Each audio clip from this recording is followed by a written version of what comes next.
Hello YouTube, my name is Amisbro. For this video we are doing a game review, but this time we are going to be doing one that is, dare we say, not out of the norm.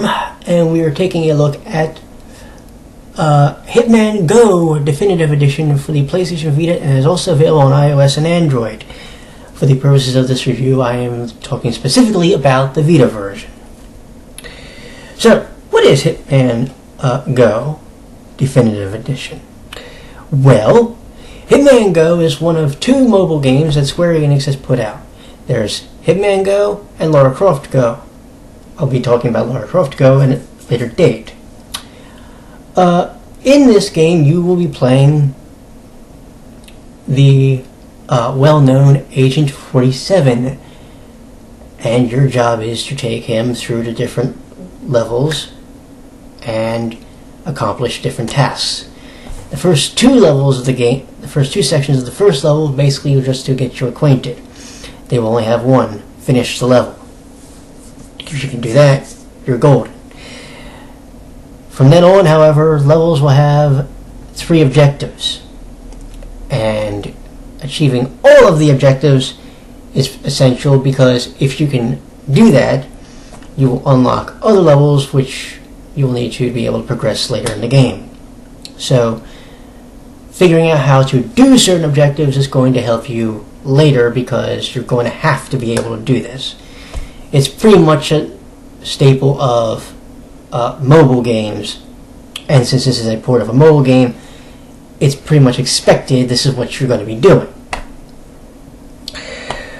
Now, the tasks can range anywhere from, outside of course, finishing the level, don't kill any dogs. There's actually attack dogs which will appear later in the game. Speed kills. I'll explain what that is. Speed kill is, in later levels in the game, there are what I like to call moving sidewalks, and there's escalators. At the end of an escalator, or at the end of one of those walkways, and you run into them, remember, you run into them, that's considered a speed kill, and you will get a mark for that, which is, like I said, a good thing to get. Like I said, there's also killing all enemies. There's also killing no enemies, which is basically something that is going to be crucial to the game. There's a variety of different things. There's also ones for finishing a level in a certain number of turns. I'm going to tell you this right now, though. Be careful. If you're using a walkthrough or a video guide, know this. On the Vita, on the version I played, the Vita version, the turns for at least one level were different than what I was using for the guide. So know that. So this way, if you're wondering why you didn't get a certain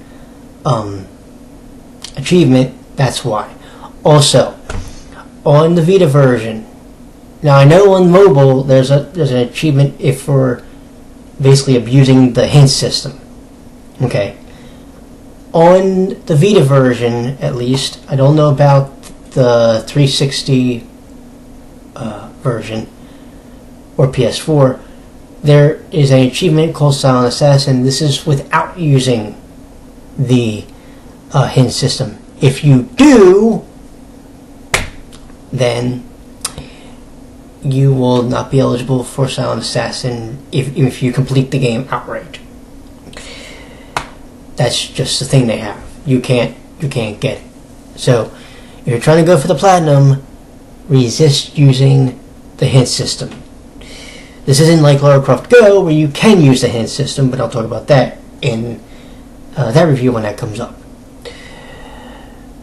So, like I said, there are, quote, collectibles, but the collectibles in this game are more or less items that are necessary for the goals, because there are briefcases, but the briefcases are actually part of the objective half the time. So,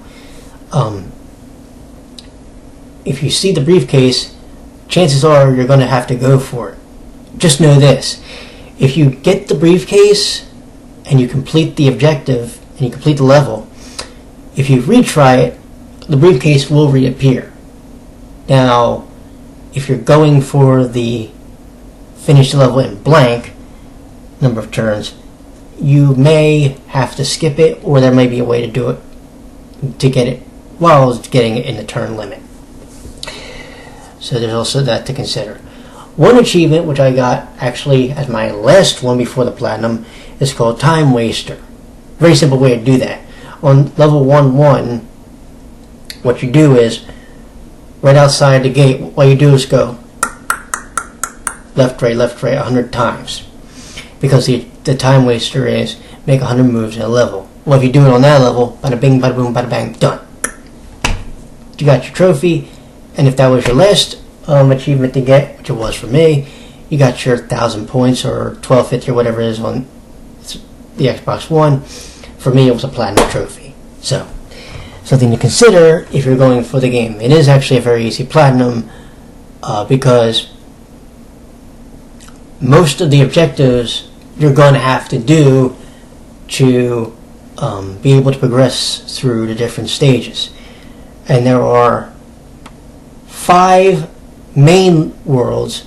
There's 2 extras from inspired from the Hitman games. One was Blood Money, and I forget what the other one was called. Silent Assassin, was it? Somebody else correct me in the comments. But those have 8 levels. For the most part, you'll be playing 12 to 15. Those are the only 2 levels that will have 8 sections.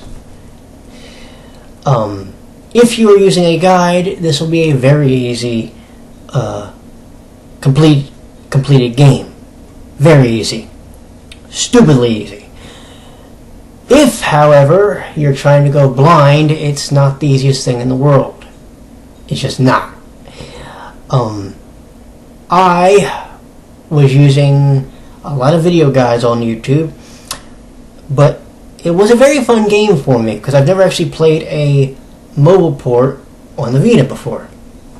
So playing a game like this, HITMAN Go, and plus I've never actually played a Hitman game before. Well, that's a half lie.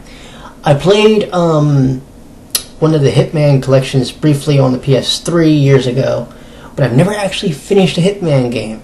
Now I know that the other the actual Hitman games are a lot different than this, but this was a fun little quirky diversion, if you will, and also very easy platinum. It was my 10th platinum, so I'm finally in the double digits on that. What will number 11 be? Who knows at this point? I don't even know. But I am going to go for number 11 very, very, very soon. Anyway, I will say, if you're not into mobile games, this might not be a game you will be interested in playing unless you're going for easy platinums. If, however, you're interested in checking out a Hitman game and you don't want to play it on mobile, but you want to play this game, by all means go do so. It's, appropriately enough, because it's named one of the trophies, it is a fun little time waster, and you should, if you're dedicated enough, have the platinum trophy or the 1,000 or whatever the max number of achievement points is. You should have those in no time flat. Just make sure that if you're going to go for the plat and you're going to go for all the objectives, which I strongly suggest you do, you get out a video guide and it'll make your job a lot easier. I promise you. So anyway, that is the video, and I hope to see you in the next review. For the next review. Do I know what game that's going to be yet? No. I know I'm going to be working on Lara Croft Go. I'm also going to be working on, of course, Utapri, and also I also dug out 2 other games from my back catalog, which I desperately need to get on. So those will be getting worked on in the near future. Finally, though, I've cleared a game for the first time in ever. Well, for the first time in ages. Anyway, you all have a good one. I will talk to you in the next video. Later, friends.